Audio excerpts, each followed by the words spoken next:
voir les douzaines d'ondes de la création digitale. On va notamment avoir une approche un peu neuroscientifique de la création de ce genre de module. Et on va voir du coup comment ça s'applique à tout type de contenus digitaux. Alors, je crois qu'il y a normalement la possibilité pour vous de chatter, donc de converser. Donc, si vous avez des questions, vous pouvez les poser. Si le son ou quelque chose se dégrade, dites-le nous aussi, on le voit. Et si vous avez des questions, vous pouvez les poser là, mais gardez-les pour la fin. On aura une session de questions-réponses. Je ne sais pas si on pourra tout voir aujourd'hui. J'adorerais, mais je pense qu'on a tous du temps limité. Donc, on va essayer d'aller à l'essentiel. Donc, gardez vos questions. On va peut-être sauter quelques étapes à des moments pour aller sur des sujets, essayer de couvrir un maximum de sujets. Et donc, sur la fin, on aura 15-20 minutes de questions-réponses. Donc, n'hésitez pas à les garder en tête. Voilà, donc si tout va bien en attendant que les autres participants nous rejoignent, on va démarrer. Et pour démarrer, je vous propose de démarrer avec un petit quiz, donc pour que vous puissiez être interactif dans le chat. Donc c'est très simple, je vais vous montrer un petit quiz que on peut faire sur la plateforme RiseUp, puisque c'est aussi un webinaire RiseUp. Je vais vous montrer ça rapidement. C'est à propos donc du cerveau. Est-ce que vous connaissez vous-même votre cerveau? Comment est-ce qu'il fonctionne? Comment est-ce que certaines propriétés, on va dire, de cerveau. Je vais pas trop donner je vais pas trop expliquer tout de suite de quoi il va retourner. Vous allez très vite vous rendre compte. Donc c'est un quiz très simple, très simple. Hop, vous pouvez le voir ici. Alors, c'est un vrai faux. On va donner 5 minutes pour le faire. Et donc, je compte sur vous. La lecture à l'envers du cerveau. Ah oui, d'accord. Entre autres, on va tester entre autres la lecture à l'envers du cerveau. La première question, c'est on n'utilise que 10% de notre cerveau. Vrai ou faux? Impossible de dire, c'est à l'envers. Ah, pardon. C'est à l'envers. Autant pour moi. Ah oui, c'est à l'envers. Donnez-moi une minute. Hop, et je vais pouvoir… Ah, c'est à l'envers. Est-ce qu'on est à l'endroit maintenant? Ah, c'est bon. C'est bon? Ah, c'est parce que pour nous, ça paraît à l'envers, c'est des effets miroirs. Ok, si tout va bien, hop, très bien. Merci dans le chat de nous avoir dit que c'était à l'envers. Désolé de pas rappeler plus tôt, surtout. Mais… donc, alors, vrai ou faux? Vrai ou faux, on utilise 10% de notre cerveau? Vrai. Faux. Ah, il y a débat, il y a clairement débat. Vrai, il y a du faux, il y a du vrai. Vrai. Alors, je vais dire, on a eu quoi? On a quand même eu plutôt du vrai. Ah, c'est 50-50. Alors, David, qu'est-ce que vous diriez que je lui dirais, David? Alors, je ne suis pas du tout expert de ça, hein, mais moi, je dirais plutôt faux, en fait. Ça doit pas tellement être une question on utilise 10% des zones de notre cerveau, toutes les zones de notre cerveau, mais c'est peut-être 10% à un instant T, peut-être. D'accord. 10%. Alors, en fait, c'est faux. Je vais vous montrer ça plus tard. C'est faux. On n'utilise pas 10% de notre cerveau. En fait, dans l'imagerie, la neuroimagerie, on montre des zones qui s'activent. D'accord? Donc, en fait, on montre des pics d'activité. Donc, quand vous regardez une image de neuroimagerie, rappelez-vous que c'est un pic d'activité que vous regardez. Ça ne montre pas toute l'activité qu'il y a dans le cerveau. Donc, en fait, on utilise tout notre cerveau tout le temps, puisqu'il y a des pics d'activité dans certaines zones. Et c'est ce que la neuroimagerie permet de révéler. Donc, on utilise bien plus que 10% du cerveau tout le temps. Deuxième question, nous avons tendance à être plutôt cerveau gauche, qui est un cerveau avec plutôt les fonctions rationnelles, ou plutôt cerveau droit, qui est plus le centre des émotions, créativité, artistique, etc. Vrai ou faux? On a du faux. Faux. Ah, c'est un faux massif. Plutôt, ça dépend. David, ça dépend. Ça dépend de quoi? Alors, vrai ou faux, David? Non, je dirais. Ah, c'est tout à fait faux. C'est tout à fait faux. En fait, on a en effet une spécialisation spatiale du cerveau en fonction des différentes fonctions du cerveau, mais c'est beaucoup trop général de dire gauche, c'est rationalité, droite, c'est émotion, c'est faux en fait. C'est les deux. Il y a notamment le corps calleux qui permet de communiquer entre ces zones, et donc c'est pas juste un cerveau ou l'autre, mais pas plus l'un ou l'autre en fait. Donc c'est, on va dire un mythe, un neuromythe qui existe et qui aujourd'hui a été largement débunké. Et oui, tout à fait, la notion des deux cerveaux a été remise en cause, tout à fait. Troisième, alors c'est notamment pour mesdames, le cerveau des femmes et des jeunes est plus multitâche que les autres en moyenne, notamment grâce à de plus nombreuses connexions du corps calleux qui lie les deux hémisphères du cerveau. Vrai. Je crois que tu vas t'attirer plein de vrai, je sais pas, problèmes avec ces questions. mais c'est bien. Vrai, du faux, du vrai, du faux. Je crois qu'on a beaucoup d'hommes qui disent vrai. Hein. Est-ce que je veux pas du tout être genré sur le tableau. Mon mari dit vrai. David. Faux. Je crois qu'on est globalement extrêmement mauvais à faire plus d'une chose à la fois, quoi qu'il advienne. Voilà, c'est tout à fait faux. En effet, plus on fait des choses, en fait, plus on est mauvais quand on les fait. Cette histoire de corps calleux, être plus multitâche, en fait, ça a été aussi débunké. Donc c'est un mythe. Non, il n'y a pas un avantage sexué par rapport à ça, ni même de l'âge. Plus on fait des choses, plus on les fait mal. Donc on verra ça un peu plus tard là dans le webinaire qu'en effet. Voilà, ouf, disent certains, dit Fabrice. Donc voilà, concentrez-vous sur vos tâches et vous les ferez mieux, c'est la règle en la matière. Pour continuer sur des questions qui font débat, femmes et hommes ont des intelligences très différentes. Il y a un peu un pattern dans ces questions, mais peut-être pas. Peut-être que je vais aussi vous surprendre. Alors, faux, ça veut rien dire. Faux, vrai, faux, vrai. On est tous différents. Ah, c'est mignon.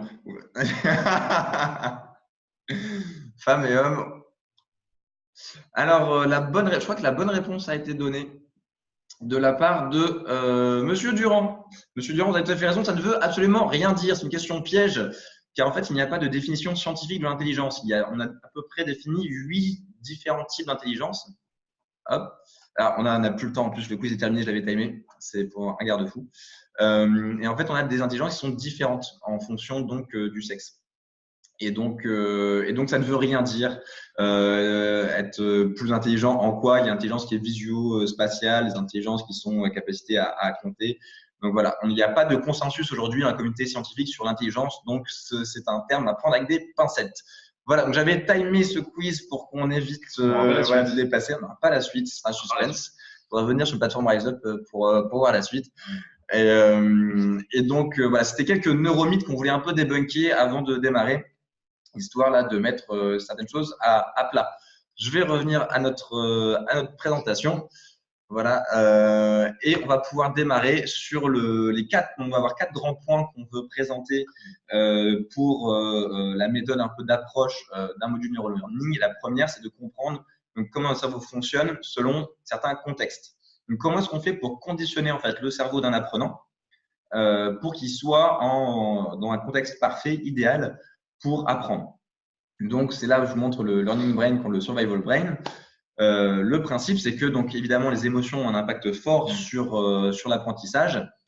Et donc la première chose à faire, c'est de conditionner le cerveau de l'apprenant pour qu'il ne soit pas dans une attitude de survie. Parce que donc le stress va en fait fermer beaucoup d'aptitudes. Ça va sécréter la cortisol notamment. La cortisol a plein d'effets. Notamment, elle nous empêche toute fonction d'apprentissage parce que c'est pas jugé utile pour la survie. Ça arrête aussi la pousse des ongles et ça fait baisser le système immunitaire. Mais là, globalement, pour le learning, c'est pas quelque chose qu'on va avoir. Donc, il faut avoir un environnement qui soit sécurisé, une attitude positive par rapport à l'échec. Oui, ça c'est un point qu'on voit beaucoup dans les entreprises qu'on accompagne, justement dans la création de leur formation, c'est que et c'est assez amusant parce que on est très en France en tout cas, et je pense dans la plupart des pays occidentaux en tout cas que je connaisse. On est très, comment dire, les tests, c'est quelque chose d'important dans l'éducation. C'est-à-dire que les tests, c'est quelque chose, c'est normé. On a fait un test de 5 minutes en début, pas une de plus. Donc, intuitivement, on a tendance à mettre un certain niveau de stress sur OK, il faut tester les gens, il faut apprendre, etc. Cependant, effectivement, l'humain marche pas trop comme ça. On a plutôt tendance à devoir prendre notre temps. Tout le monde a des méthodes un petit peu pour retenir les choses un petit peu différemment. Faut essayer, faut échouer. Et justement, cet échec-là est pas forcément pris en compte souvent dans les formations, et y compris les formations en ligne. Souvent, on retrouve une attitude très descendante des choses. C'est-à-dire, j'explique quelque chose et après, je vais te tester dessus. Et puis, si tu as échoué, tu as échoué. Il y a pas de, et donc c'est un peu compliqué des fois à faire comprendre que il faut créer ces espaces de tests, d'apprentissage et surtout faire en sorte que l'apprenant arrive à être à l'aise, à être confort avec cette idée qu'il va échouer et que échouer fait partie du processus d'apprentissage. Exactement. Donc, ça va être le premier objectif dans ce que vous allez présenter de votre module d'apprentissage. C'est que l'essai-erreur fait partie intégrante de l'apprentissage. C'est normal, vous allez faire des erreurs, on attend de vous que vous en fassiez. C'est important d'en faire. Et de décorréler l'échec, l'erreur de l'échec, en fait, ce qui est quelque chose, en effet, qu'on nous transmet dès le plus jeune âge, qu'il ne faut pas se tromper à l'école, alors qu'on ne peut pas apprendre sans se tromper. Donc, c'est important de le rappeler. Et justement, il y a une dichotomie ici qui est que, pour autant, créer un environnement stressant empêche d'apprendre, mais avoir une absence complète de stress dans l'apprentissage aussi empêche d'apprendre. Parce que si j'ai aucune incitation pour me forcer, pour sortir de ma zone de confort, pour résoudre des problèmes, j'apprendrai jamais. En fait. Donc il y a une dichotomie à respecter, ou en avoir conscience en tout cas, où si on va trop dans un sens ou dans l'autre, quoi qu'il advienne, soit l'apprenant sera ultra stressé et retiendra absolument rien, soit il aura aucune pression et il apprendra rien plus. Et donc ça, on va revenir là-dessus, justement expliquer comment trouver l'équilibre de la pression et quels sont les signes indicateurs justement qu'on a trouvé le bon niveau de stress à mettre sur l'apprenant. Donc ça, c'est ce qu'on va montrer par la suite. Donc voilà, ça c'est la première étape, pas vraiment bien soigner cette introduction dans vos modules e-learning. La deuxième grande étape, alors c'est pas par rapport à Pink Floyd, c'est par rapport à des filtres. C'est-à-dire donc le fait de bien connaître les 4 grands filtres de l'apprentissage. Et si vous les maîtrisez, vous allez vraiment pouvoir être le plus impactant possible dans vos modules d'apprentissage. Donc ces 4, c'est l'attention, la compréhension, la motivation et les émotions. D'accord? Donc on va aller voir un par un, voir justement comment on peut les maîtriser et comment on peut, donc là pour l'attention, quelle est l'approche qu'il faut avoir. Donc la première, c'est que l'attention est fragile, très fragile. Là, par exemple, je sais que votre attention est extrêmement fragile. Donc, mon rôle, ça va essayer de la maintenir pendant cette petite heure qu'on va passer ensemble. Et donc, pour ça, j'ai plusieurs leviers. D'une part, vous demandez de réduire tous les stimuli autour de vous. Donc, j'espère que vous êtes dans un endroit calme, que ça hurle pas autour de vous, qu'il n'y a pas 30 onglets ouverts sur votre bureau. Voilà. Donc, il faut aussi faire attention à ce que l'apprenant qui est derrière son e-learning lui-même se conditionne pour travailler dans les conditions de travail. Et là, encore une fois, il y a une dichotomie qui est que on est souvent, surtout lorsqu'on fait des e-learning, on fait des vidéos, on a envie de mettre plein de couleurs, on a envie de mettre des animations, on a envie de mettre plein d'images, des vidéos, des choses comme ça. Oui, et pour autant, si on en met trop, effectivement, l'apprenant, il va être surstimulé visuellement, il va voir que des couleurs, que des choses comme ça, et puis finalement, il va pas beaucoup écouter ou il va pas retenir grand-chose. Mais à l'inverse, si on a quelque chose d'extrêmement lent, monotone, qui a le même niveau d'intensité pendant, je sais pas moi, 5 minutes de vidéo ou pire, des vidéos beaucoup plus longues, il apprend rien non plus. Donc, il y a un juste milieu, encore une fois, à trouver dessus. Tout à fait. Et donc ça, on va le voir aussi, ça fait appel à des principes notamment de routine et de brisure de routine qu'on va voir un peu plus tard. Et donc, miser sur le visuel, c'est quand même une bonne façon de garder l'attention parce que nous sommes fondamentalement des animaux visuels. On a souvent une hiérarchie, si vous vous intéressez par exemple à la PNL, au VACO, c'est-à-dire les filtres en fait d'attention qui sont visuels, auditifs, olfactifs, kinesthésiques. Et on va dire, oh, je suis plus l'un que l'autre. Alors, pas vraiment. On est tous, avant tout, visuels. Après, pour la deuxième place, il y a match. On est peut-être plus auditif, plus olfactif ou kinesthésique, mais sinon, on est tous visuels avant tout. Donc, c'est miser là-dessus, évidemment, pour capter l'attention et ensuite soigner les autres aspects. Voilà.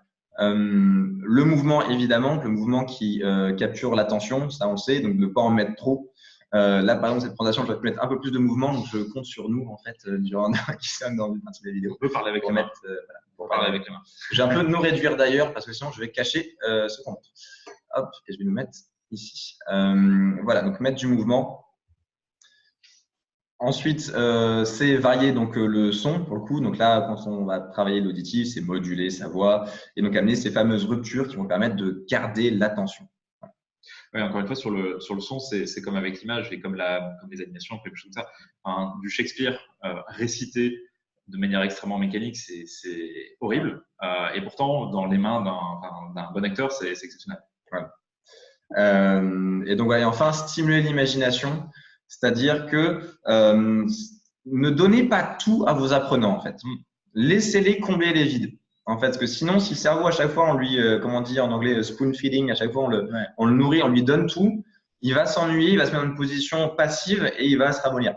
Alors qu'il faut justement laisser le cerveau de l'apprenant combler certains trous. D'accord. Donc, il ne faut pas donner tout à l'apprenant, aussi trouver quelques espaces où il va pouvoir partir avec son imagination et ça va garder justement son attention vive. Sur ce point-là, il y a une super conférence que vous pouvez aller chercher en ligne d'Andrew Stanton, qui est un des cerveaux derrière le monde de Nemo, derrière Cars, derrière Wall-E, où il explique que pour raconter de bonnes histoires et fondamentalement une bonne formation, pareil, tu disais on est des animaux visuels, mais on est aussi des animaux qui aiment les histoires. En fait. On retient principalement les histoires. Et donc une formation, pour avoir de l'impact, a idéalement une histoire. C'est pas forcément une histoire qui se tient avec un début, un milieu, une fin, mais ça va être quelque chose qui va être narré, où il va y avoir du suspense, il va y avoir une intensité, il va y avoir des variations de mouvements, etc. Et donc Andrew Stanton explique dans cette conférence TED que lui, il a une théorie qui est qu'au spectateur, mais du coup ça s'applique à l'apprenant aussi, au spectateur, il ne faut pas donner 4, il faut donner 2 plus 2. Et globalement, on a tendance à penser les gens plus bêtes qu'ils ne sont vraiment. Et donc, pareil, nous, ce qu'on conseille dans l'élaboration des formations, c'est de donner 2 plus 2 et pas forcément donner 4. C'est apprendre aux apprenants à résoudre des problèmes. Et c'est vraiment par cette résolution de problèmes et par cet apprentissage qu'ils vont réussir à mieux retenir justement les fondamentaux qu'on essaie de voir. Parce que s'ils n'exercent pas mentalement ce qu'on leur donne, ils vont l'entendre, mais ils vont jamais le ressasser, ils vont jamais le répéter. Tu vas en parler d'ailleurs, je crois. On va en parler tout à fait. Tout à fait, mais de toute façon, c'est bien qu'on en parle maintenant et qu'on le répète après, justement, parce que la répétition, le fait d'aller rechercher l'information est très important dans l'apprentissage. Il y a une question, je vois dans le chat, sur comment est-ce qu'on met le corps en mouvement, comment est-ce qu'on propose de faire ça. Alors, il y a plusieurs façons. Ça peut être soit de l'animation graphique, ça va amener du mouvement, mais aussi comprendre on fonctionne énormément par empathie. Donc, si on voit quelqu'un qui bouge, on va nous-mêmes avoir un peu envie de bouger. Et pour mettre le corps en mouvement, c'est très bête, mais il faut aussi parfois, même si on est devant un module e-learning qui est donc sur une tablette ou un PC, il faut prévoir des moments de pause où on va demander en fait à l'apprenant de bouger. C'est très bête, on a durement acheté son attention, on a voulu l'avoir devant ce PC. Et en fait, il va falloir qu'à un moment, on dise maintenant, fais une pause, va penser à autre chose, on va voir pourquoi c'est très utile et de bouger. Parce que ça va justement réoxygéner un peu son cerveau et ça va lui permettre en plus d'utiliser un autre mode d'attention et de compréhension. C'est ce qu'on va voir tout à l'heure. Donc, il faut aussi penser à ça. Donc, c'est très bête, on a envie de garder l'apprenant captif et c'est très dur d'avoir son attention. Il faut pourtant des fois qu'on fasse ce travail de pause et après de le récupérer, de le remettre dans le module. Voilà. Donc ça, c'était pour la partie attention, donc pour la compréhension.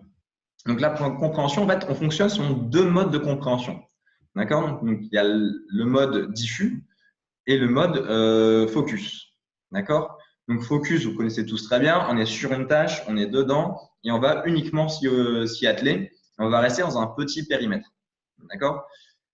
Il se passe qu'après, si on est sur une tâche pendant un petit moment, c'est ce que disent par exemple les mathématiciens ou les théoriciens. Ils disent « Ah, j'étais sur mon problème. » Et puis, quand j'arrive pas à trouver, je m'arrête, je lance une balle contre un mur, je vais pêcher, etc. C'est la fameuse histoire. Voilà, c'est Einstein qui regarde par sa fenêtre et qui se dit si la personne qui pose les ardoises sur le toit, elle tombait, en fait, elle saurait pas qu'elle est en train de tomber. Enfin bref, ça, on le trouve dans le mode diffus. Et le mode diffus, en fait, c'est le moment où on va prendre des éléments de connaissance, on va les relier avec d'autres éléments de connaissance qui ne sont pas de base connectés. D'accord? Donc, c'est ce moment où on marche, ce moment où on est dans le métro, on fait autre chose. Et là, il y a un autre mode de compréhension qui s'active, qui est donc ce mode diffus. Et il est important donc, de les utiliser à bon escient. Je pense qu'on a tous eu cette expérience on est sur un problème, alors peu importe son domaine, peu importe son sujet, mais on est sur un problème depuis des jours, on ne trouve pas de solution et puis on est sorti de nulle part en faisant la cuisine, on se prépare le matin, peu importe, on a une idée et on a trouvé le problème. Ouais. C'est l'effet Eureka. Et donc, du coup, il faut pas être que sur l'un sur l'autre, il faut bien s'appuyer sur les deux. Donc là aussi, dans vos modules de formation, prévoir du temps où justement, on ne va pas demander à l'apprenant d'être sur une tâche, mais au contraire, on va laisser un peu son attention se dilater de sorte qu'il connecte avec d'autres régions. C'est par exemple tout à l'heure sur cette pause dont je parlais. Mais c'est pour ça du coup que le bachotage, ça marche.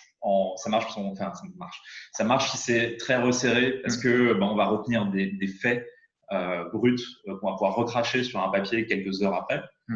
Mais par contre, le lendemain, il est probable que vous ayez absolument tout oublié ce que vous avez appris en bachotant. Donc, c'est pour ça que, pareil, dans les formations, alors, il y a des contraintes de temps, etc., qu'il faut respecter et qu'il faut prendre en compte, surtout dans un milieu entreprise. Mais idéalement, l'enjeu, c'est d'essayer d'espacer vraiment les moments d'apprentissage.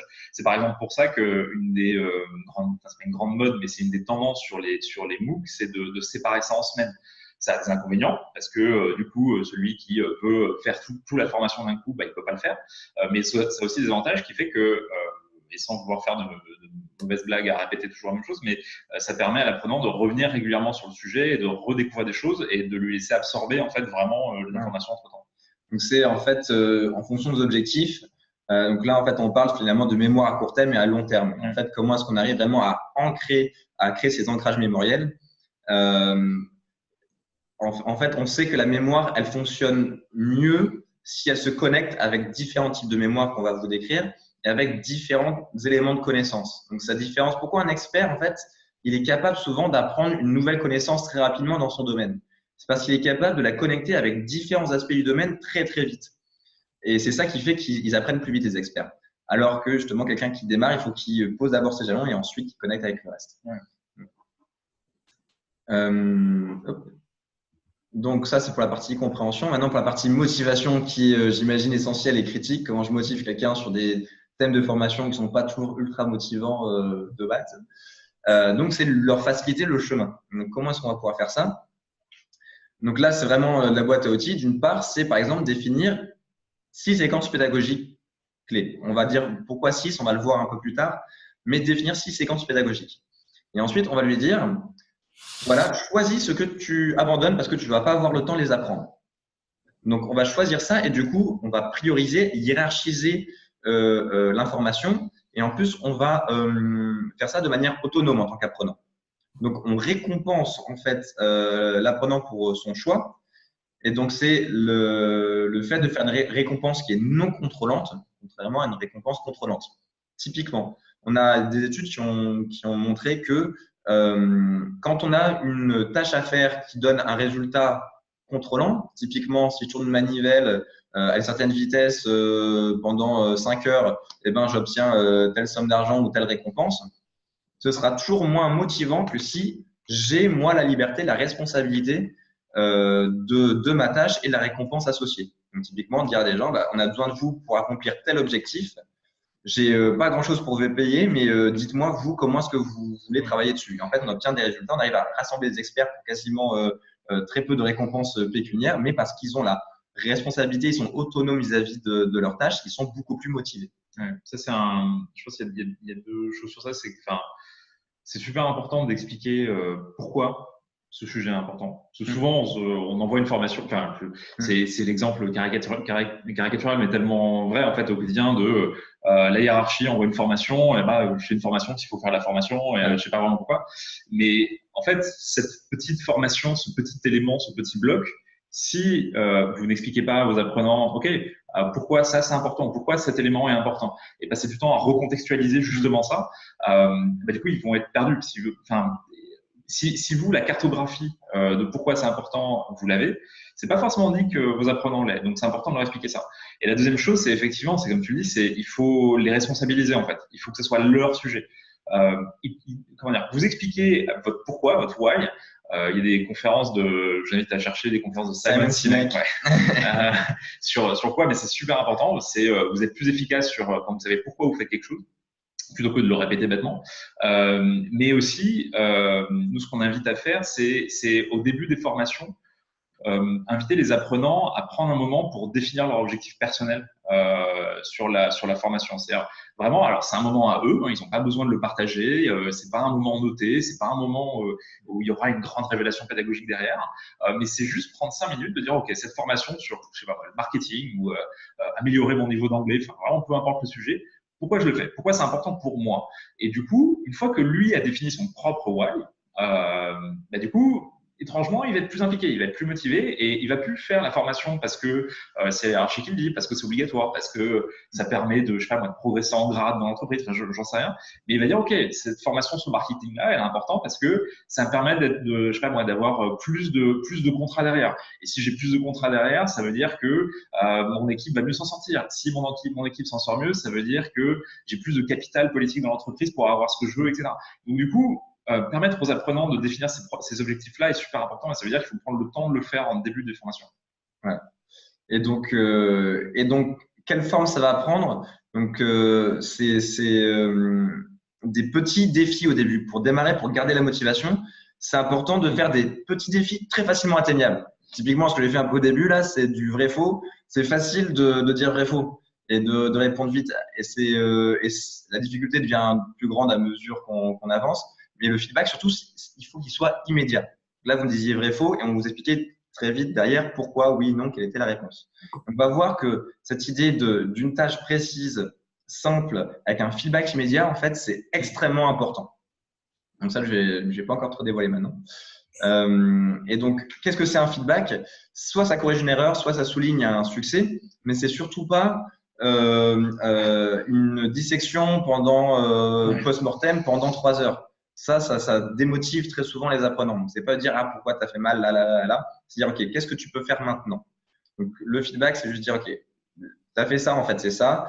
Ou là tu as très bien fait, ok super, génial, on avance. Ouais, puis c'est peut-être juste ouais, c'est bien, continue. C'est peut-être juste ça. C'est peut-être juste avoir un message préconçu dans la plateforme qui dit c'est bien, tu as fait le premier test, continue maintenant. Voilà. C'est comme on fait aux enfants lorsqu'ils font des choses. Oui, c'est bien, on le fait instinctivement aux enfants, mais du coup, bizarrement, on oublie un peu de le faire sur des sujets de formation. Et je pense qu'il faut continuer à le faire. C'est juste, oui, c'est bien, continue. Surtout qu'un feedback, en fait, pour vraiment qu'il ait le bon impact, il faut qu'il récompense non pas le succès, mais l'effort.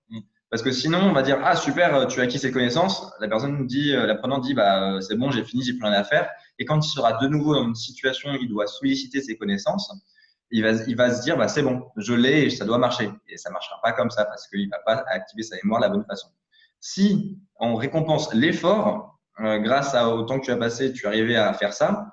Quand il va être dans la même situation, il va se rappeler que c'était l'effort qui lui a permis de le faire, donc l'effort de remémoration.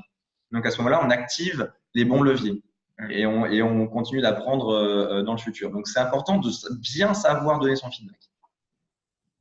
Voilà. Donc aussi, si jamais donc le feedback devrait être négatif, on n'est pas toujours obligé de le donner. Ce qu'on peut faire, c'est uniquement donner le résultat du gagnant ou dire qu'on est dans le top 20 ou top 5 ou quoi, histoire qu'on puisse se jauger sans que forcément les autres le sachent et qu'on puisse mesurer justement l'écart par rapport à ce qui devrait être atteint, histoire qu'on ne démotive pas avec son feedback. Et surtout, ça, derrière, il y a un enjeu qui est fondamental et qui rejoint ce qu'on disait tout à l'heure sur l'objectif, sur la motivation.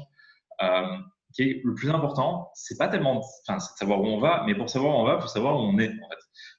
Et juste pouvoir se situer par rapport à un groupe, pouvoir se situer par rapport à ses connaissances, c'est super important. Alors ça peut prendre plein de formes différentes, mais juste savoir où on en est, c'est vraiment la première étape fondamentale de comment, où est-ce que je suis là, ça je sais à peu près, ça je sais moyen, ça je suis plutôt compétent. Par contre ça je sais pas du tout. Juste savoir ça permet de dire ok ça je sais pas du tout, je vais me concentrer dessus, je peux récupérer telles informations, etc. Mais du coup vraiment pouvoir montrer le résultat, enfin afficher l'utilisateur dans un groupe d'utilisateurs, c'est pas mal pour lui, pour se situer justement géographiquement par rapport à tout ça. Voilà. Voilà, donc pour conclure, le feedback fréquent, rapide, précis et toujours adapté à vos apprenants. Voilà pour la partie motivation et maintenant le dernier levier, le dernier filtre. Donc les émotions. Donc les émotions, alors Inside Out leur a montré. Donc la création de ce film a notamment été faite avec des neurologues pour comprendre justement le rôle des émotions dans l'apprentissage et les décisions. Et maintenant, on sait que les émotions ne sont pas contre les décisions rationnelles. Au contraire, elles se nourrissent l'une l'autre. Donc, elles ont vraiment un rôle prépondérant dans l'apprentissage. Il faut savoir donc bien les gérer pour que ce soit des alliés plutôt que des ennemis. Donc, on en avait parlé au début, positiver, éviter le stress et rassurer, c'est important pour éviter justement qu'on chante le cerveau et qu'on arrête toutes les activités dans le cortex préfrontal.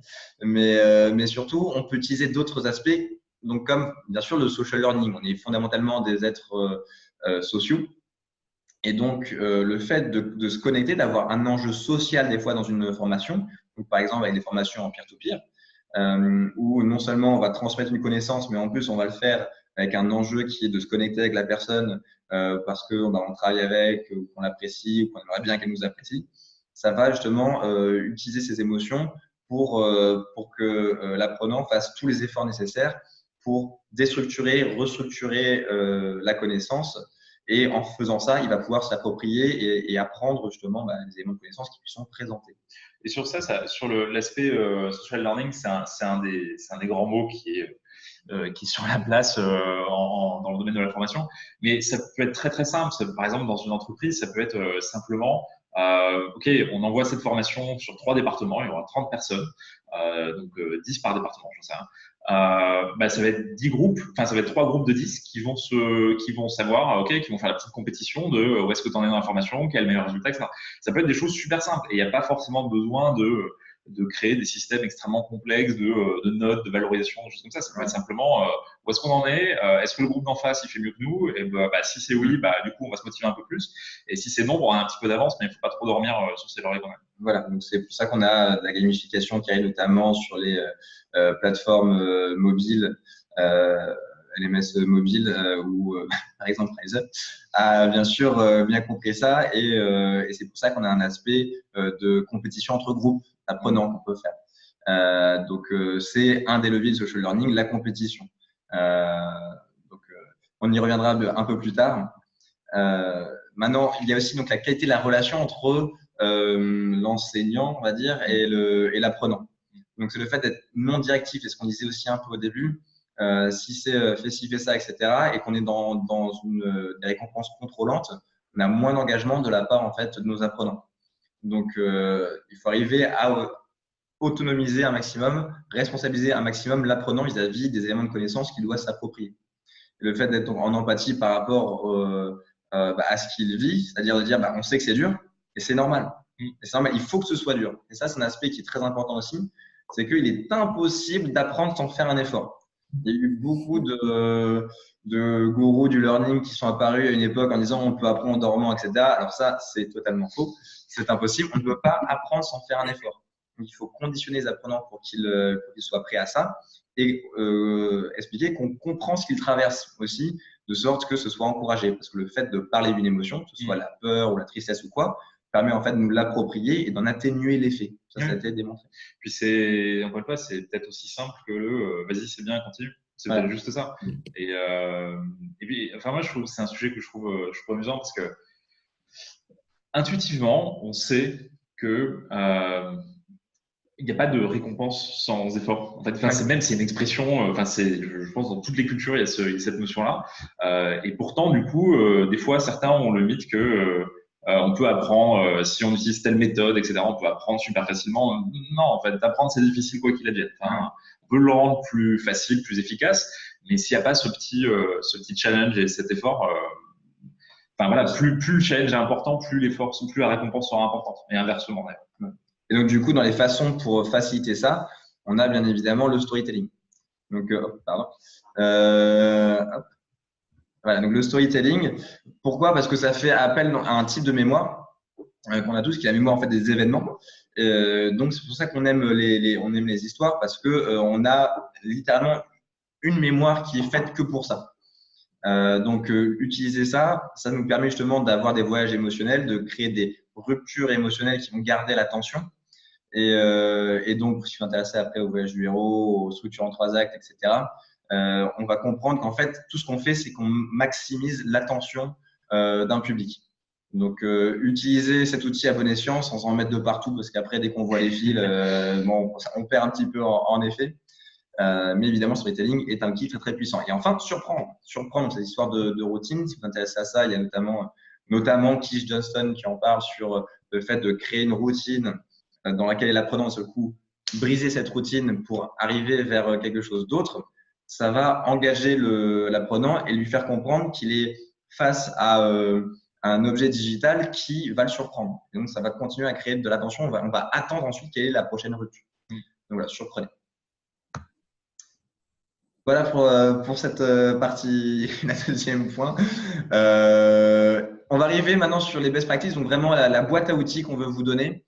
Ce sont des conseils, c'est pas exhaustif, mais c'est quelques conseils vraiment très pratiques, très pragmatiques pour construire vos modules. Et c'est un peu une façon aussi de vous remercier de continuer de nous suivre depuis cette trentaine de minutes que l'on est ensemble.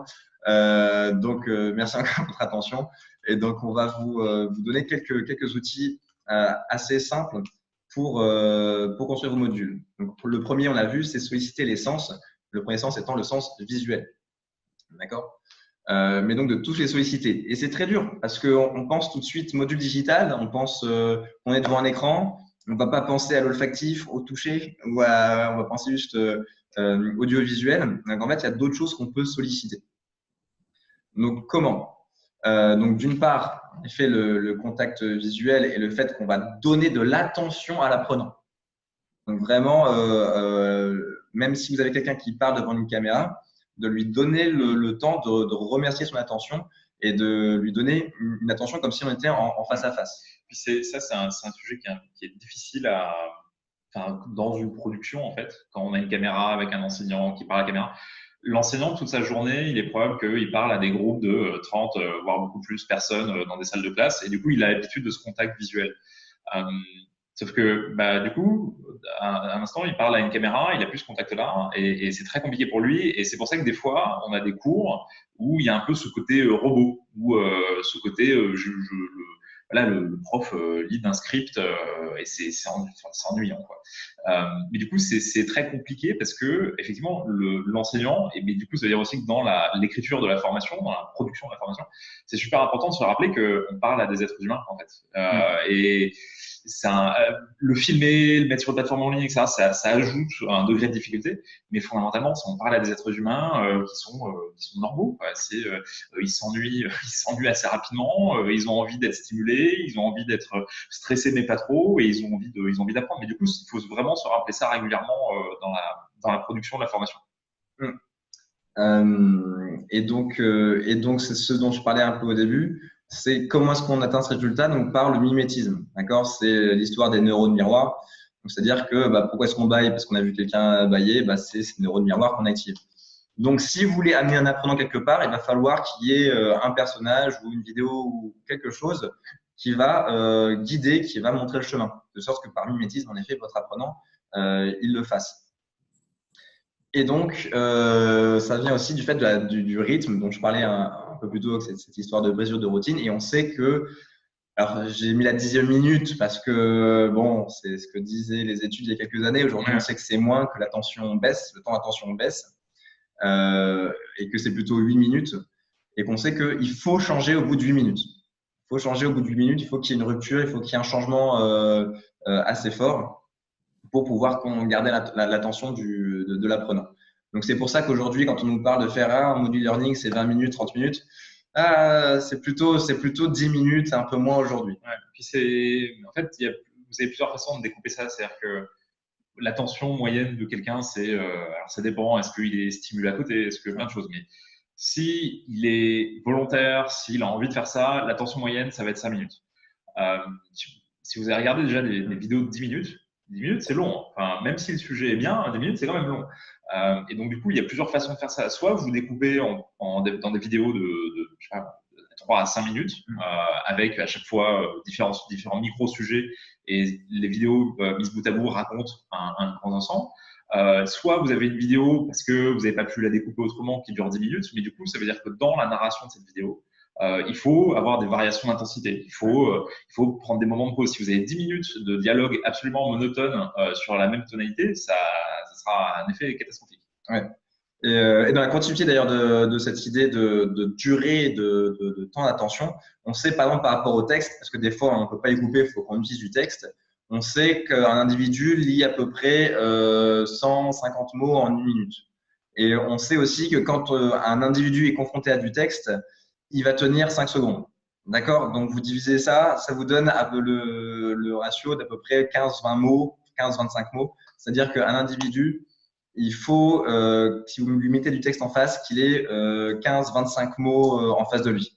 J'ai essayé à peu près de tenir ça dans mes slides, mais j'ai un petit peu dépassé. Mais encore une fois, on n'est pas tout à fait sur du e-learning, on est sur du webinar, donc je me suis permis de le faire. Puis quand vous créez un cours et que justement vous avez un slide avec, par exemple, le format que vous voyez aujourd'hui, avec nous dans le coin en bas à droite et un slide et des choses comme ça, dans un cours, de toute façon, l'apprenant peut regarder à nouveau le cours. Et puis, idéalement, votre cours ne sera pas la seule source de savoir pour lui. Il va se solliciter d'autres choses, il va lire d'autres choses, etc. Il va être curieux. Du coup, sur les mots que vous mettez en valeur, pensez toujours que les mots que vous écrivez sur un slide, c'est surtout pour ancrer visuellement quelque chose. C'est pas pour raconter. On a tous vu je sais pas, on est tous allés à des conférences où voilà, d'un coup il y a un PowerPoint avec je sais pas, 300 mots sur la page. Non, juste non. Et donc, du coup, essayer d'avoir effectivement très peu de mots, moyen de mots sur un slide, mieux c'est en général. Sauf dans un webinaire. Soit un webinaire. J'avais pas tant que ça. Voilà. Donc, dans les ruptures de rythme que vous pouvez apporter, ça peut se faire avec des mini-films, des anecdotes, des questions décalées, des énigmes. Enfin, voilà. Trouver quelque chose qui est rond avec ce que vous venez de faire avant. Donc, varier les médias. C'est vraiment le storytelling qui revient. Alors, je vais avancer un petit peu parce que l'heure tourne et j'ai aussi envie que vous puissiez échanger avec nous, nous poser des questions. N'hésitez pas, le chat est toujours là, donc il fait des questions qui reviennent. Interrompez-nous, on vous en supplie. On est là pour 27 heures encore. Donc, l'état de flow. Alors, l'état de flow, ça va rejoindre un peu ce dont on parlait au début par rapport au niveau de stress. D'accord? Donc, l'état de flow, alors je me suis mis une anti-sèche parce que cette personne qui a trouvé ce concept a un nom qui fait 200 points au Scrabble. Yes. Mihaly Csikszentmihalyi, je vais essayer de le dire correctement, et donc qui a défini en fait l'état de flow. Donc, l'état de flow, c'est un état dans lequel on est quand on est sur une tâche qui est à la fois complexe, mais qui matche bien nos compétences. D'accord? Et c'est dans cet état de flow qu'on apprend mieux, qu'on a vraiment la plus belle qualité d'écoute et d'attention et d'apprentissage de la part d'un individu. Donc, c'est d'une part, c'est 3 choses en fait pour atteindre l'état de flow. D'une part, c'est un match entre le niveau du défi et le niveau de compétence de vos apprenants. Il faut bien en être conscient, c'est pour ça que c'est bien déjà de faire une évaluation justement du niveau de vos apprenants pour savoir justement quel type de défi on va lui mettre en face. De savoir à qui vous adressez dès le début. C'est du jugement d'avoir une cible qui soit pas trop là. Hein. Voilà. Et donc voilà, ça c'est la première chose, c'est le niveau défi compétence. La deuxième, c'est d'avoir une tâche qui est précise, d'accord, qui est précise, quelque part simple, pas simpliste, mais qui est simple à appréhender. La troisième, c'est d'avoir un feedback constant. Alors, pour expliquer tout ça, c'est très simple. Pensez aux jeux vidéo. Vous pensez aux jeux vidéo. Un jeu vidéo, ça nous met dans un état de flow. Si vous faites du montage ou de la musique ou quoi, pourquoi est-ce que ça nous met dans cet état-là? Parce que on est donc face à un niveau de défi qu'en général, on a calibré par rapport à son niveau de compétence. Hein. Si jamais vous êtes très bon en jeu vidéo et vous jouez à un niveau de difficulté très bas, vous êtes dans l'apathie, hein, comme on dit, ou dans l'ennui. Voilà. Mais si jamais ça matche vraiment votre niveau, là tout va bien. Et surtout, que ce soit n'importe quel jeu vidéo, vous devez faire une action précise et vous savez immédiatement ce qui se passe. Fortnite, typiquement, qui est un best-seller actuellement dans le jeu vidéo, je suis dans une zone, il faut que je tire sur quelqu'un, c'est immédiat. Je sais si j'ai touché ou pas. J'ai immédiatement mon feedback, d'accord?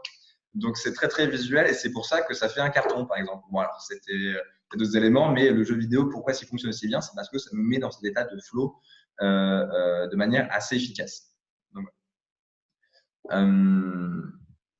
le chunking, alors très, très, très important, le chunking, quelque chose qu'on n'aborde pas assez souvent. Le chunking, c'est quoi?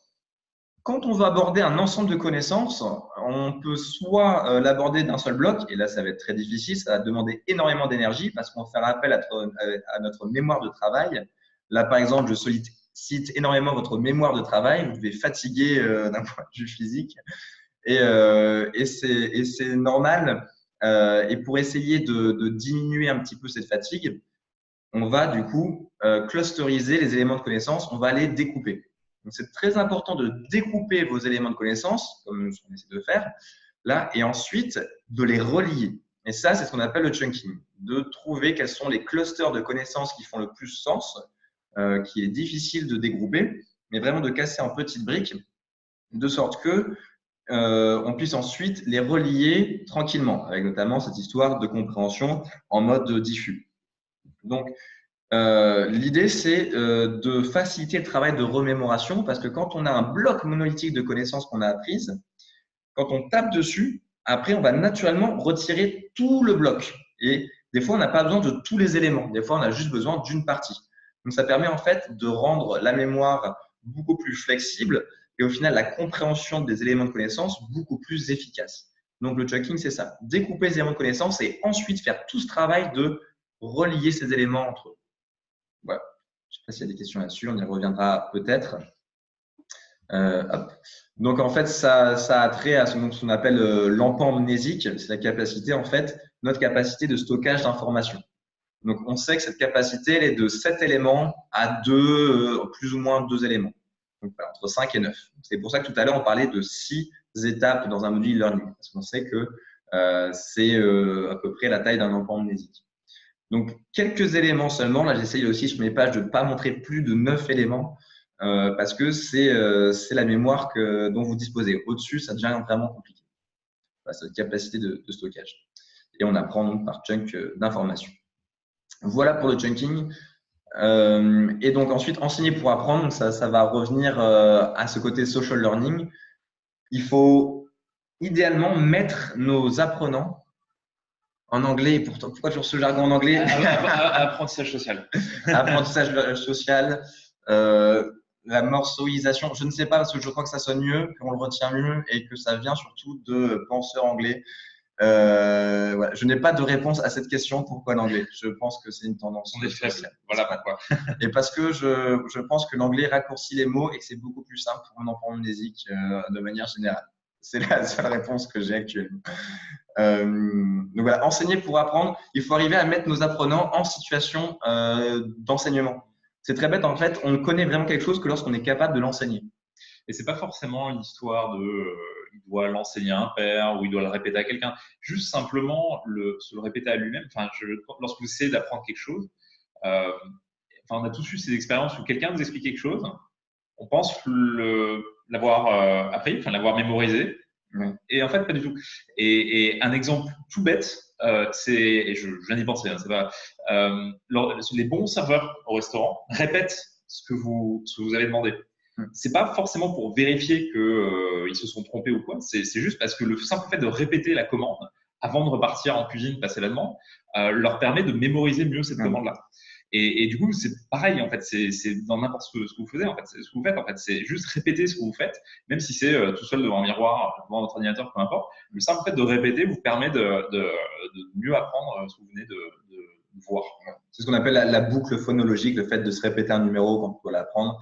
Et donc, on va utiliser cet effet-là. Et en plus de ça, donc le levier social des émotions. C'est-à-dire que quand je suis 2 par 2 avec quelqu'un, il va falloir que je déstructure la connaissance et que je la restructure. Et c'est cet effet de déstructuration-restructuration qui nous permet d'apprendre. Et en plus, on va être jugé. Donc on a la bonne pression qui vient parce que justement, on va tout le temps regarder la personne à qui on enseigne. Et on va donc avoir un feedback à peu près immédiat. Parce qu'en plus, on est très bon là-dessus pour être empathique et comprendre à peu près ce que pensent les gens. Là, par exemple, j'ai quelques vidéos en fait de gens qui nous regardent. Et donc, du coup, c'est ça qui va me mettre la pression sur ce webinaire pour vous transmettre le mieux possible les connaissances qu'on veut vous transmettre. Puis c'est facile de se dire à soi-même, c'est bon, je sais, en fait. Et le fait de devoir l'expliquer à quelqu'un, devoir expliquer quelque chose de complexe, mais l'expliquer de manière simple, c'est dur. En fait. C'est objectivement dur. Et du coup, on est obligé de ce que je disais tout à l'heure, de décomposer les informations, de dire, OK, ça c'est un grand bloc, je vais expliquer ça d'abord, ça permet de mettre des priorités, etc. Donc, expliquer, c'est vraiment, oui, c'est ça, c'est la dernière étape pour apprendre. Ouais. Alors, et la prise de notes, je vois dans le chat, la prise de notes, ah oui, très bien, tout à fait. Ouais. Alors, on recommande beaucoup la prise de notes, c'est-à-dire pour apprendre quelque chose, c'est mieux en effet de l'écrire manuellement que le taper sur un clavier, parce qu'en fait, justement, la mémoire graphique, là, pour le coup, va rentrer en ligne de compte, ça va plus solliciter les muscles, et en fait, quand on écrit les mots, on sollicite plus justement notre mémoire verbale. Donc, la prise de notes est tout à fait conseillée justement pour apprendre. Là, par exemple, si vous nous regardez, je vous conseille de prendre un stylo et je vous le dis alors qu'on est aux 3 quarts du webinaire. Mais voilà, je vous conseille de prendre des notes si vous voulez mémoriser. C'est pas si important. Ah, voilà, il y a des bons élèves. Il y a des bons élèves qui montent leur prise de notes. Ok, super. Super. Merci Fabrice. Merci. Entre, je sais pas, on voit pas tout le monde, mais on suppose qu'il y en a. Le mentoring avec les mots. Dans les autres best practices, enfin, c'est aussi de tester, tester, tester et retester. Il faut vraiment banaliser l'usage du test, d'accord? C'est-à-dire que ça peut être stressant parce que justement dans notre éducation habituelle, le test, c'est voilà, c'est la mauvaise note, etc. Non, c'est pas grave. Il faut tester tout le temps régulièrement les connaissances et c'est normal. On n'attend pas forcément que ce soit parfait et de répéter aux apprenants, même étant formateur aussi, ce que je répète souvent, c'est on n'est pas là pour performer, on est là pour apprendre. Et ça, du coup, ça fait un shift de mentalité qui va dédramatiser l'échec et qui va rendre les tests beaucoup plus acceptables. Donc, systématiser et banaliser cette pratique, expliquer qu'il va y en avoir beaucoup, que c'est normal, et donc de valoriser donc l'effort qui a été fourni quand on réussit un test plutôt que le résultat en lui-même, comme je le disais un peu plus tôt. Et sur ça, c'est vraiment c'est assez intuitif en fait. Intuitivement, on sait que le type qui a échoué 100 fois, Voilà. mais qui a réussi du coup au final, comment dire, il a plus de hargne et il connaîtra bien son sujet, alors que l'apprenant qui réussit du premier coup, bon bah ok très bien, mais il a mis moins d'efforts, il y a un peu comment dire, la valeur qu'on y apporte est moindre. Ouais, tout à fait. Donc c'est pour ça qu'on recommande de commencer des séquences par un test. C'est pour ça qu'au début je vous ai fait un test. Je pense pour vous engager aussi et parce que donc c'est beaucoup plus ça ouvre le cerveau, on va dire, en début d'un module. Il ne faut pas hésiter à démarrer directement par un test. Et donc de fournir les réponses rapidement. Donc encore une fois, cette histoire de feedback. Et donc d'expliquer l'intérêt de l'essai-erreur, comme on le disait au début. Aussi, c'est toujours très très très important d'expliquer justement le rationnel d'un test. C'est-à-dire pourquoi est-ce qu'on vous teste là-dessus? Qu'est-ce qu'on teste? C'est quoi vraiment l'idée? Et si on explique en fait ce qui se passe derrière la construction du test et derrière en fait ce qu'on enseigne, pourquoi est-ce qu'on vous enseigne ce qu'on vous enseigne, ça implique l'apprenant qui va lui-même s'approprier le processus d'apprentissage dans lequel il s'inscrit. Donc, expliquer l'essai-erreur et expliquer le rationnel de ce que vous testez, toujours. Voilà. Alors, je vais arriver à la troisième partie, c'est-à-dire il est déjà 17 heures et j'aimerais passer un peu de temps aussi sur les questions-réponses. La dernière partie est plus sur la connaissance de la mémoire, sa typologie, mémoire à court terme, long terme, les types de mémoire. C'est très intéressant. On pourrait le faire sur un autre webinaire ou sinon, vous pourrez contacter RiseUp pour avoir des informations là-dessus. Mais je pense, passer aux questions-réponses. On va essayer de se donner 15-20 minutes. Puis si on a plus de temps et s'il y en a qui sont intéressés, on peut éventuellement faire l'autre partie sur la mémoire. Donc, je vais vous laisser à vos questions pour ceux qui en ont. Si vous avez des questions, c'est maintenant.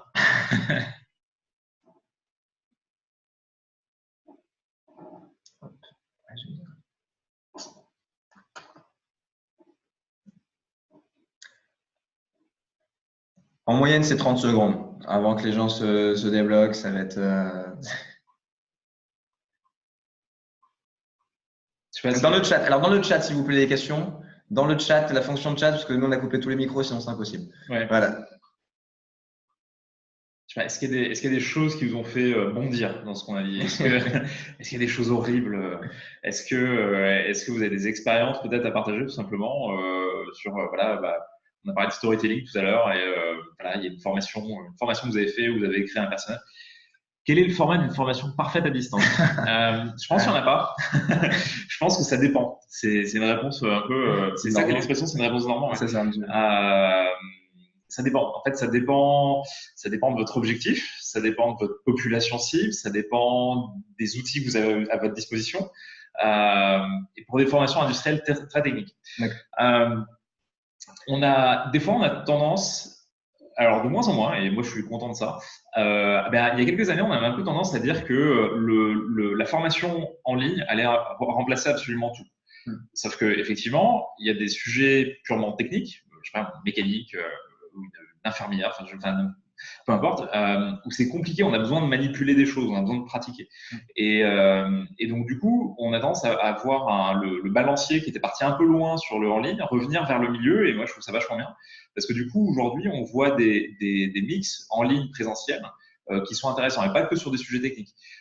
Et donc, du coup, une formation parfaite à distance, ça dépend. Ça dépend du sujet, ça dépend de l'entreprise, ça dépend du besoin, ça dépend d'énormément de choses. Et c'est pour ça, en fait, en général, lorsqu'on accompagne une entreprise, on a tendance à découper l'accompagnement en 3 grandes parties. Une phase de diffusion à la fin, au milieu une phase de production, on va tourner les contenus, on va écrire les contenus, etc.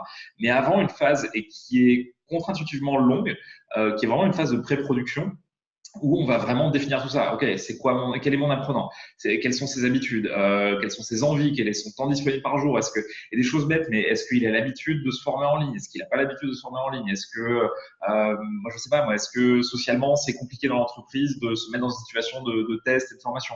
Et donc voilà, donc c'est super important dès le début du projet de bien connaître votre apprenant, de bien connaître ses besoins, et après essayer de construire autour de ça, et pas d'avoir une approche inverse qui est de dire quels sont mes enseignants en magasin, et du coup après on va simplement dupliquer notre organisation sur la formation. Non, il faut prendre le point de vue de l'apprenant, prendre ses problématiques et partir de là. Que pensez-vous de la formation que par des quiz pour favoriser l'ancrage mémoriel du type 2 questions par jour pendant 6 semaines et plus aucun e-learning? Je vais pouvoir avancer là-dessus. On a un peu quelque chose là-dessus. Hop. Alors, je vais aller un peu plus loin pour justement parler donc des techniques donc de mémorisation, avec notamment l'aspect calendaire en fait de la chose. C'est-à-dire que c'est la loi de Hebb, c'est-à-dire que plus on sollicite en fait les neurones, plus en fait leur connexion, un chemin de mémoriel neuronal, plus en fait ça se renforce, les connexions se renforcent. Et on sait que la répétition est donc très importante, et qu'elle doit en fait être séquentielle en général. C'est-à-dire que vous allez apprendre quelque chose, puis tout de suite à la fin, vous allez le restituer, donc avec le quiz dont vous parlez, puis le lendemain, puis après on va se passer pour le faire 2 jours après, puis après on va le faire 1 mois après, puis après 6 mois après. Donc on va espacer et y revenir. Et une fois qu'on a ce calendrier-là, on sait qu'on a réussi à obtenir l'ancrage mémoriel qu'on souhaitait. Donc oui, quand 2 par jour pendant 6 semaines, là, c'est un peu j'allais utiliser un mot anglais, mais c'est un petit peu trop. 2 questions par jour pendant 6 semaines, en fait, c'est pas très efficace. Il vaudrait mieux faire des quiz rapprochés au début, puis après de les espacer dans le temps. Parce qu'en fait, il est très important d'oublier pour apprendre. C'est très contre-intuitif, mais c'est important de le faire parce que ce travail de remémoration, en fait, il doit se faire par restructuration, par cet effort de recherche. Encore une fois, c'est très important de valoriser l'effort, c'est l'effort de recherche de l'information qui nous permet de l'ancrer définitivement dans la mémoire à long terme. Donc, laissez en fait le temps aux apprenants d'oublier pour ensuite leur demander d'aller rechercher l'information dans un autre type de mémoire qu'on appelle la mémoire implicite. La mémoire implicite, c'est quand vous avez quelque chose sur le bout de la langue. Et en fait, en faisant ce travail de restitution, là, vous allez enfin vraiment ancrer la connaissance. Avez-vous de l'expérience du e-learning en milieu ouvrier? C'est assez difficile de les garder en attention devant un écran. Une proposition. C'est ce que je disais tout à l'heure sur comment dire, c'est un équilibre à trouver. Il faut pas essayer de chercher des forces là où il n'y en a pas. C'est-à-dire que le e-learning, ça va être bien pour regarder des contenus à nouveau, ça va être bien pour regarder en asynchrone des choses. Mais si effectivement vous avez des salariés qui ont l'habitude de se voir, qui ont l'habitude d'être en groupe, qui ont l'habitude d'apprendre en faisant, avoir quelque chose de purement e-learning, ça peut être un peu compliqué. Donc encore une fois, c'est dans la création de notre formation, c'est quelles sont vos contraintes, quel est l'objectif et surtout quelle est votre population. Et aussi le fait de s'approprier l'outil en lui-même, je pense, c'est apprivoiser l'outil. C'est un petit peu l'effet des premiers MacBooks, c'est-à-dire que ce qu'avait fait donc par exemple Jobs quand il a créé son premier MacBook, qui est un objet très étrange, C'est-à-dire que c'est cet objet très rond. Et à une époque justement où on avait des populations qui étaient assez néophytes vis-à-vis de l'informatique, ils ont mis une poignée dessus, tout simplement pour que les personnes puissent toucher l'outil, se l'approprier et le contrôler. Cette poignée, elle n'a jamais servi. Personne n'a jamais pris un MacBook par sa poignée, hein, ça n'existe pas. Mais ça permettait de dire, voilà, on peut le faire. Et donc de sentir que l'objet on pouvait vraiment s'approprier. Donc c'est à vous de trouver quelque part votre poignée de votre apprentissage, de votre module d'apprentissage, de votre outil d'apprentissage, de sorte que les populations puissent aller vers elle. Que pensez-vous de l'avenir du e-learning? Waouh, vaste question. Super, on remplit sur 2 heures. Alors, l'avenir du e-learning. Ça dépend un peu, mais moi, ce que je trouve pas mal, c'est qu'en ce moment, on est en 2014. Je me rappelle, Le Monde avait fait enfin, on va dire que je prêche pas pour ma paroisse, mais en 2014, Le Monde avait fait une en disant que les MOOC, je crois que c'était les MOOC qui allaient remplacer l'université ou quelque chose comme ça. Enfin, la révolution des MOOC à l'université. Peut-être que j'accentue un peu le trait, j'en sais rien, mais et grosso modo, l'hypothèse, c'était que maintenant, on allait pouvoir et dans le futur, on allait pouvoir se former à distance, que plus besoin d'université, plus besoin de tout ça. Et maintenant, en fait, je pense que plus personne pense ça. Donc ça, c'est plutôt une bonne chose. Et je pense qu'on est dans une phase de maturation où voilà, les nouveaux outils et surtout les nouveaux usages je peux me former en ligne, j'ai des vidéos, j'ai des quiz, des choses comme ça. On arrive progressivement à les intégrer dans des processus de formation plus réguliers dans l'entreprise où justement il y avait, j'ai pas de ratio vraiment, mais on voit que globalement, ça commence à être du 50-50 en termes de j'ai 50% de formation en ligne, 50% de formation présentielle, ou j'ai des formations ce qu'on appelle, désolé de l'anglisme encore, mais en blended learning où je vais avoir les deux et je vais avoir des moments différents dans la formation où à certains moments, je vais être en groupe et des petits groupes, je vais avoir des exercices en groupe, etc., où je vais avoir un enseignant face à moi. Et à d'autres moments, ça va être du en ligne parce que ça va être un moment comme ça. Ou voilà.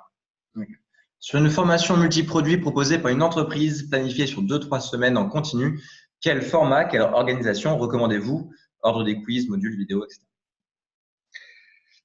Je vais faire ma réponse qui va sans doute pas tout à fait vous satisfaire, qui est que, encore une fois, ça dépend. C'est-à-dire que on a souvent des questions où justement on cherche la solution parfaite. Alors déjà, il n'y a pas de solution parfaite. Il y a des solutions qui se rapprochent peut-être de ce qui est le plus optimal, mais il n'y a pas de solution parfaite.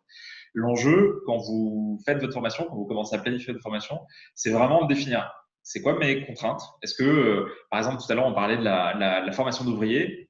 Il est fortement probable que tous les ouvriers n'aient pas de poste informatique, que tous les ouvriers n'aient pas d'adresse mail, et c'est des choses toutes bêtes, hein, mais qui peuvent vraiment bloquer un déploiement d'une formation s'ils ne sont pas des choses qui ont été pensées en amont. Et donc, du coup, vraiment définir vos contraintes, définir, OK, qui est mon apprenant, est-ce qu'il a l'habitude de ça, c'est quoi ses besoins, est-ce qu'il a du temps, c'est quoi son intention, est-ce qu'il a déjà été formé à ce niveau de sujet, enfin des choses comme ça. Et du coup, et aussi, du coup, quel est l'objectif qu'on veut atteindre. Et c'est après avoir répondu à ces questions-là, on va pouvoir vraiment, que la formation va commencer à prendre forme assez naturellement. Et je suis désolé, du coup, c'est pas forcément une réponse super satisfaisante, mais il n'y a pas de balle magique. Il n'y a pas de. Je sais pas comment on dit en français, mais oui, c'est ça. C'est ma boulette. Oui, non, mais c'est ça, voilà. Oui, il n'y a pas de formule magique. Formule magique, c'est ça. Une journée en présentiel, c'est égal à combien d'heures en e-learning en général? Ah, waouh! Là, ce sujet. Au niveau de la qualité de l'attention, je dirais, encore une fois, hein, ça va être en fonction de votre contenu. En fait, c'est vraiment 2 modes différents. C'est-à-dire, je pense que la translation du présentiel en e-learning pur, elle est compliquée parce que des fois, on va justement aborder des choses, il y a des éléments en fait dans votre présentiel qui vont être très facilement transmissibles parce qu'on est en présentiel. Et donc, vous allez, alors qu'en e-learning, ça va prendre beaucoup plus de temps. On va fractionner et déployer beaucoup plus de moyens pour engager vos apprenants. D'accord? Par exemple, un présentiel, on va aller mettre les gens dans des situations, de jeux de rôle. D'accord? Donc, par exemple, moi, je travaillais en Asie avec donc une entreprise qui ne faisait que ça, des simulations de jeux de rôle en fait pour des entreprises avec des journées entières justement pour aborder des aspects organisationnels, par exemple. Et donc, il y avait cette question du e-learning qui qui avait été abordé, avec le fait que on peut quelque part refaire cette simulation avec une IA derrière, etc. Et en fait, ça marche pas forcément. Ça marche pas forcément. Ce qui marche, c'est de segmenter ça en modules beaucoup plus courts où on va atteindre un autre objectif. Donc au final, c'est de dire l'objectif qu'on va avoir, c'est d'acquérir tel aspect en fait de ma pédagogie, mais je vais pas pouvoir tout digitaliser. Donc c'est très difficile de répondre à cette question parce que tout ne se digitalise pas. Et parfois, ce qu'il faut regarder dans un présentiel, c'est cette partie-là en fait, elle serait beaucoup plus facile l'objectif pédagogique serait beaucoup plus facile à obtenir si je le digitalisais. En plus, je pourrais massifier derrière et du coup, je pourrais faire des présentiels plus courts. Donc là, comme ça, c'est compliqué de vous répondre, mais sollicitez-nous pour avoir plus de précision. Là, on sera ravis de vous répondre. Mais c'est vrai qu'il y a un enjeu des notions de temps pédagogique où, encore une fois, il y a quelques années, on essayait de mettre des règles, ça, c'est égal à ça. Et pour justement essayer de faire la conversion, parce qu'effectivement, dans un plan de formation, il y a un enjeu de je dois former tant d'heures par an, etc. Alors, je suis vraiment pas expert sur ces sujets purement administratifs, en fait, du coup, qui sont en plus liés avec les autres cas. C'est un peu un panier de crâne, mais de ce que je comprends, c'est avant tout le monde essayait de mettre une règle dessus. Maintenant, ça commence à devenir un peu plus souple. Et il faut voir, si vous avez des infos là-dessus, on est preneur d'ailleurs, parce que, mais ça commence à devenir un peu plus souple. Mais c'est compliqué dans l'absolu de dire, je sais pas moi, 1 heure de e-learning, c'est égal à 7 heures de présentiel. En vrai, c'est comme tu dis, ça dépend. Enfin, on fait pas passer les mêmes choses. Pareil, si on dit 7 heures de formation en présentiel, c'est pas forcément 7 heures ininterrompues extrêmement denses. Donc ça dépend. Mais c'est vrai que d'un point de vue purement administratif, la notion du temps pédagogique, c'est des choses qui sont en train d'évoluer et qui, je crois, vont vers plus de souplesse. Mais je suis preneur d'informations. À bientôt, Fabrice. On a peut-être le temps là, pour deux dernières questions, Ania, 2-3 dernières questions.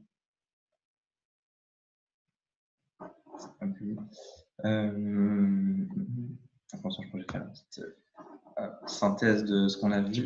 C'est des choses que tu peux raconter sur la mémoire. Ouais, je peux, mais je pense que je vais juste aussi faire une petite synthèse de ce qu'on a vu parce que je vois qu'il y a des gens qui, je pense, peuvent partir. Donc, c'est en vraiment synthèse si vous devez repartir avec quelques éléments.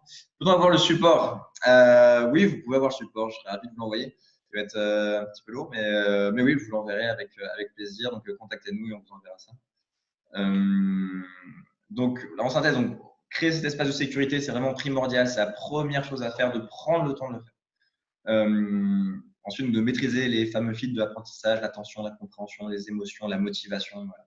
Et c'est une grille de lecture. Comment est-ce que je peux évaluer mon module de e-learning? Si, en utilisant cette grille de lecture-là, vous dites là, oui, là, ok, j'ai utilisé sur les émotions, sur mon module, je suis arrivé à faire varier ça, à utiliser différents leviers, à multiplier surtout les indices mémoriels. C'est-à-dire, par exemple, vous parlez de formation technique, on a tendance à être très, très rationnel. Alors, et très dans une forme d'intelligence. Alors qu'en fait, il faut arriver à l'approcher de manière intuitive, d'accord, de manière plus émotionnelle, de manière plus verbale, de manière du storytelling, comme une histoire. Donc voilà, arriver à multiplier les traces mémorielles de sorte que le cerveau puisse les croiser et se les approprier plus facilement. Puis c'est des choses qu'on sait relativement intuitivement, en fait. C'est-à-dire que globalement, vous savez, lorsque vous devez apprendre quelque chose, vous n'allez pas l'apprendre en 5 minutes, qu'il va falloir l'aborder plusieurs fois, qu'il va falloir du temps, qu'il va falloir vous tester de plusieurs manières, qu'il va falloir, si c'est sur un livre, un manuel, qu'il va falloir du surligneur, du post-it, du machin, peu importe. Et étrangement, lorsqu'on fait des formations, lorsqu'on prévoit des programmes de formation et qu'il y a vraiment de la gestion de projet, on a tendance à essayer, oublier tout ça. Et parce qu'il y a un nouvel outil, parce qu'il y a la hiérarchie qui met un peu de pression pour que ça avance, parce que plein de raisons. Et du coup, c'est pour ça que l'enjeu, lorsque vous lancez dans un programme de formation, c'est vraiment quelle est votre cible? C'est quoi les besoins de cette cible-là? Et fondamentalement, plus vos paramètres de mission en quelque sorte seront simples, plus vous aurez de facilité à arbitrer justement après dans la gestion du projet OK, est-ce qu'il faut utiliser un quiz là, est-ce qu'il faut utiliser une vidéo, etc.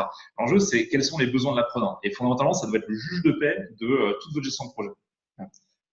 Pour des modules scindés en étapes, quel temps entre les étapes? 1 semaine, 3 jours. Donc, Alors c'est une règle moyenne, mais ce qu'on dit en général, c'est donc en fin d'apprentissage restitué, donc une répétition à travers au moins un quiz, le lendemain, 2 jours après, 4 semaines après et 6 mois après. C'est une règle voilà, qu'on peut, alors que c'est pas une règle d'airain, mais c'est ce qui est préconisé en général. Entre étapes, alors je ne sais pas ce que vous entendez par étape ou module. Ah, entre étapes, oui, pardon. Pardon, entre étapes. Oui, non, alors là, bah, ça va dépendre de la densité de vos étapes, tout simplement. C'est-à-dire que est-ce que vous allez beaucoup solliciter vos apprenants? Est-ce qu'ils ont besoin de temps justement pour assimiler les connaissances que vous allez y retenir? Ah, entre les étapes vraiment dans un même module. On peut mettre beaucoup de choses derrière une étape. Des étapes de 12 à 15 minutes, c'est ça que vous voulez dire. Combien de temps tu mettrais, toi, du coup Tu vois, moi, j'ai tendance à… Comment dire?